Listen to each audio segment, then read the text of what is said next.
Bursa tenaga kerja tanah air menghadapi guncangan yang sulit pada paruh pertama tahun ini. Gelombang pemutusan hubungan kerja atau PHK di tahun 2025 ini terus menjadi sorotan tajam, terutama saat data resmi pemerintah dan data dari Asosiasi Pengusaha menunjukkan angka yang sangat berbeda. Menurut data Kementerian Ketenagakerjaan, sepanjang periode Januari hingga Juni 2025, ada 42.385 pekerja yang terkena PHK.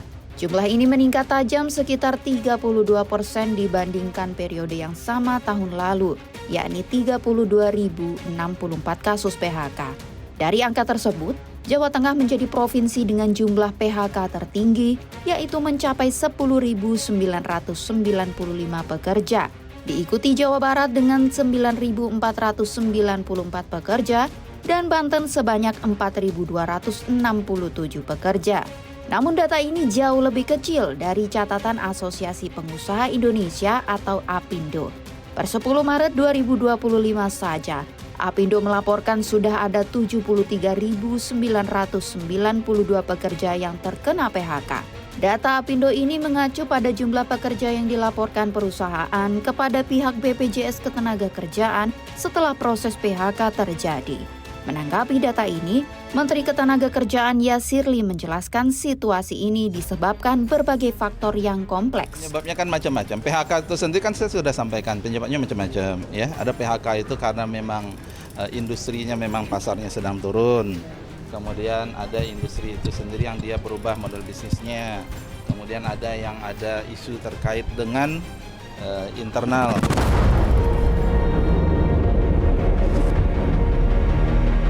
Sementara itu, laporan dari data International Monetary Fund atau IMF tahun 2025, Indonesia diproyeksikan memiliki tingkat pengangguran sebesar 5,1%.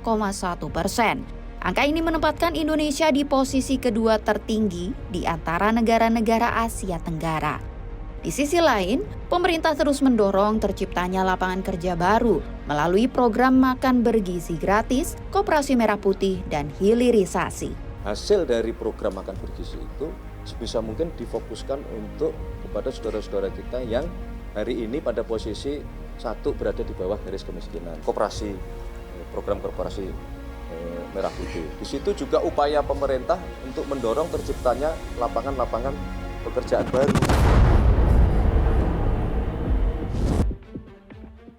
Namun di tengah tantangan berat yang dihadapi masyarakat akibat gelombang pemutusan kerja, pemerintah justru ramai membahas kebijakan baru, yaitu rencana penyitaan tanah nganggur dan pemblokiran rekening bank kosong. Tak ayal, kebijakan ini sontak jadi bulan-bulanan kekecewaan masyarakat. Berbagai meme dan grafiti hingga satir warganet pun mengemuka di dunia maya.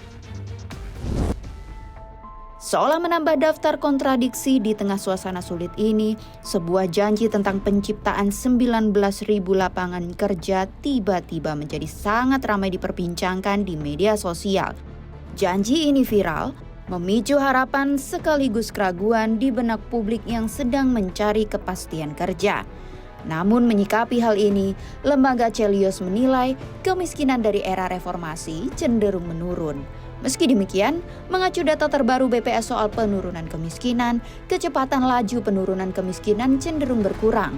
Terlebih keakuratan data BPS dengan kondisi nyata di lapangan diragukan lantaran berbeda dengan lembaga internasional. Jadi sejak tahun 98 pun kemiskinan menurun. Masalahnya penurunan kemiskinan hari ini yang hanya 0,1% poin itu menunjukkan bahwa kemampuan kita untuk terus menurunkan kemiskinan itu semakin berkurang. Jadi banyak masyarakat yang keluar dari garis kemiskinan, tapi dalam saat yang sama jumlah orang yang jatuh miskin kembali atau menjadi miskin baru itu juga sangat tinggi. Itu yang mengakibatkan penurunan bersih atau netnya itu sangat kecil dan tidak mencerminkan kemajuan yang signifikan dalam perbaikan kesejahteraan masyarakat. Dan saya melihat bahwa penduduk miskin yang aktual di lapangan itu sebenarnya jauh lebih banyak dari angka kemiskinan pemerintah hari ini.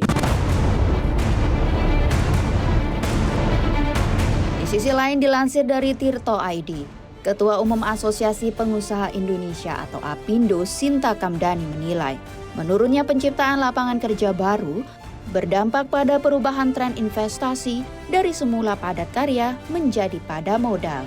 Sementara untuk dalam negeri, data Kemnaker juga menunjukkan ada sejumlah sektor yang paling banyak terdampak PHK pada paruh pertama 2025. Pertama, sektor manufaktur atau industri pengolahan yang menjadi penyumbang terbesar angka PHK. Yang kedua adalah sektor perdagangan besar dan eceran. Perubahan model bisnis serta penurunan daya beli masyarakat turut berkontribusi pada banyaknya kasus PHK di sektor ini. Yang ketiga, sektor pertambangan.